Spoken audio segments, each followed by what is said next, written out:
અમારી માવડી ક્યારેક તો ખબરું લેવા આવજે માવેલડી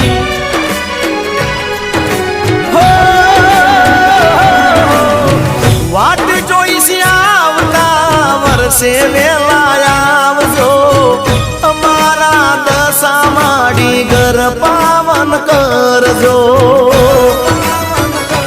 હો દહ દહ દાડાની માયા લાગી ઓ દશા માડી કંકુ પગલીએ પધારજો રે